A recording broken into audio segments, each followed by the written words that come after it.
there was a famine in the land, besides the first famine that was in the days of Abraham. And Isaac went to Abimelech, king of the Philistines, in Gerar. Then the Lord appeared to him. Do not go down to Egypt. Live in the land of which I shall tell you. Dwell in this land, and I will be with you and bless you. For to you and your descendants I give all these lands. And I will perform the oath which I swore to Abraham your father. And I will make your descendants multiply as the stars of heaven. I will give to your descendants all these lands. And in your seed all the nations of the earth shall be blessed, because Abraham obeyed my voice, and kept my charge, my commandments, my statutes, and my laws. So Isaac dwelt in Gerar. And the men of the place asked about his wife. And he said, She is my sister.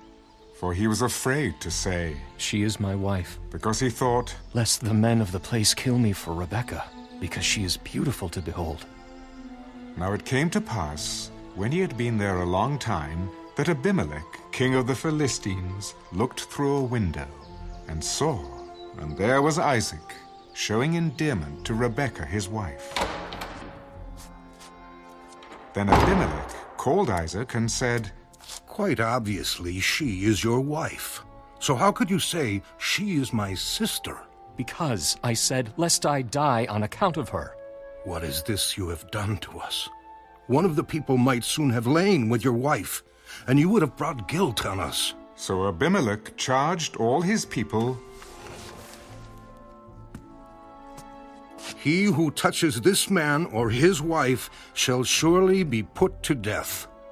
Then Isaac sowed in that land, and reaped in the same year 100-fold. And the Lord blessed him. The man began to prosper, and continued prospering until he became very prosperous. For he had possessions of flocks, and possessions of herds, and a great number of servants. So the Philistines envied him.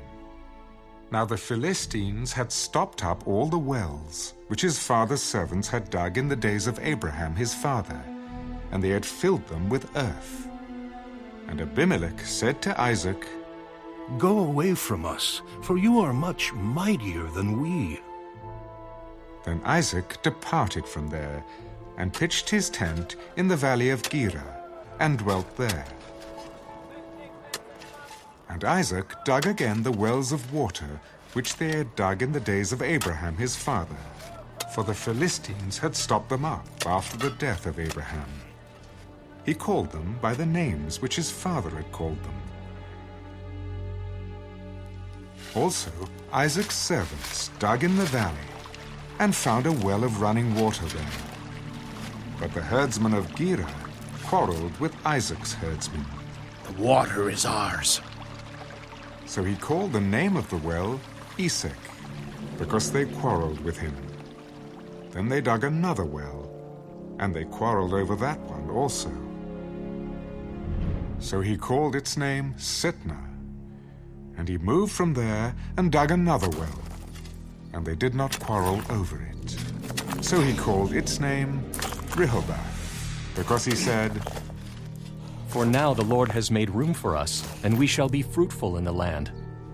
Then he went up from there to Beersheba, and the Lord appeared to him the same night and said, I am the God of your father Abraham. Do not fear, for I am with you. I will bless you and multiply your descendants for my servant Abraham's sake. So he built an altar there and called on the name of the Lord. And he pitched his tent there, and there Isaac's servants dug a well. Then Abimelech came up from Gerar with Ahuzzath, one of his friends, and Phicol, the commander of his army. And Isaac said to them, Why have you come to me, since you hate me and have sent me away from you? We have certainly seen that the Lord is with you.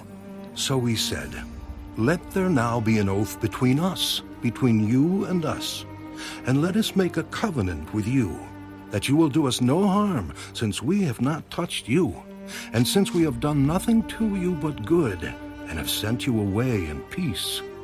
You are now the blessed of the Lord." So he made them a feast, and they ate and drank. Then they arose early in the morning and swore an oath with one another. And Isaac sent them away, and they departed from him in peace. It came to pass the same day that Isaac's servants came and told him about the well which they had dug. We have found water. So he called it Sheba. Therefore the name of the city is Beersheba to this day. When Esau was 40 years old, he took as wives Judith, the daughter of Beeri the Hittite, and Basemath, the daughter of Elon the Hittite. And they were a grief of mind to Isaac and Rebekah.